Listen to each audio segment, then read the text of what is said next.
بسم الله الرحمن الرحيم. السلام عليكم ورحمة الله وبركاته. كذي وطنوا إذا كان هذا يا حدث كامل أساسا يورثي يفعل أدوك كده الله سأطان ما أنت سنيس أدوك واتون ما أنت وحول بعضناك يعني فعلا أنا طريقة كذا كتار ما أنت ودي يعني أدوك وحا خد عدالي متقوان لا صرت صراء الطف وردك عنك حتى من أسوالي وحنا بلا أخير وأي كان حسرنتي على السؤال كريم صوماليا مقدشة كي كنتري يقول لك بحر وإذا مقدشة إليها كان حسرن بعد ما أنت المزينين صوماليا ديجان كأود دلارا الله فضل لك الله غيبي الله ونوا وديجان كفتلا اللي يرادو وعلى النار مركب مقدك صوماليا لورنتي المجورتي كل يحن نبض أي أدونك كبعد هذا سفر كمرحلينها وأدونك كمريض وروا إلى أي بوصاصو كيلومتر شنطة طلع أو كيلومتر وحرابة المركة وطلع سوالي اللي يحيستي ودليل إذا عدو أنا درس هالنغيان أنا كوان درس هالنغيان أنا كوان يقول أدريان يسوالي هالنغيان ودري إنا سوالي النغيان بعد صحرا سوالي إنا نرطعي سوالي وحي الظلام أنا هرمرنا إن laga samayn karo meelo badan oo nabad ah ayaa cad Soomaaliya dhulkeedii weynaa waa nabad inta yar oo nabad aysan ka jirin waa wax yar oo haddii qorshe loo helo laga qaban karo marka safarka madaxweynuhu wuxuu caddaynaya oo adduunka uu ka gadaya in ay nabad tahay dhulka uu hogaamiyo shacabkiisuna ay doorteen rabaana waa gartay dhinaca kale madaxweynaha dawladda Soomaaliya imanka wuxuu booqan doonaa deegaanada Galmudug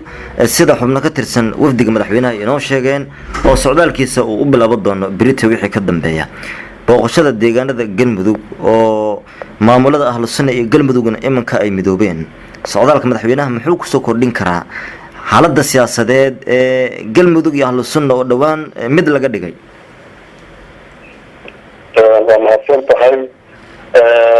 waxbadan buu kusoo kordhin karaa madaxweynaha gobolada dhexe lagama diidana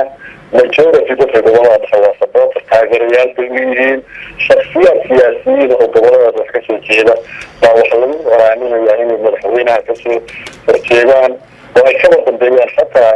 banaanbax maanta Galmudug lagu dhigayo oo madaxweynaha sawiradiisa lagu taxay waxaas wax muuqan kara maaha waxaa ka weyn shacbiyadda gobolashadaha Soomaaliyeed oo muuqda oo markii doorashadiisii ay soo baxday Galmudug hadday tahay cadaab hadday tahay dhulkamare hadday tahay dhulkaas oo dhan waxaa faa'iida oo aniga aan jirin sababteeda ay leeyihiin sida abnaan ka mid yahay maanta Galmudug ay ku guulaysan waayeen samiyadii ka horreeyey inay mideeyaan maanta waa la mideeyey xafladda mideynta hoos la dhamaystiran galgaduud bay ka dhacaysaa qorshaha madaxweynaha bay ku jirtaa marka wuu imaan doonaa waxyaabaha yaryarka oo ay bixinayaan dadka danyaraad danta yar raadinaya meesha dhow aragtida sad aan lahayn meesha dhow iska arkaya wax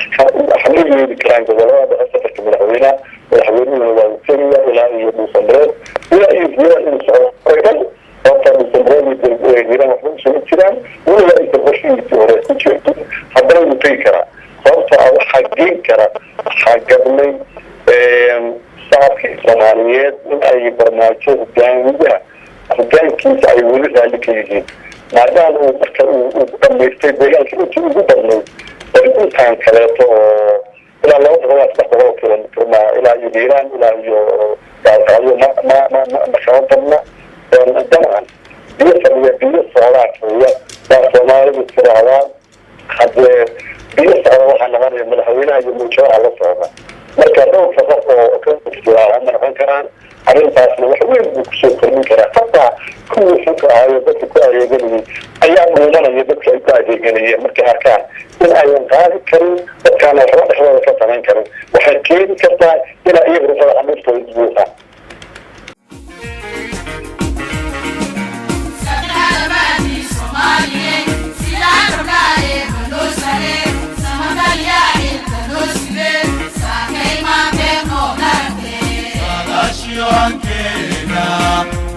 ونسيف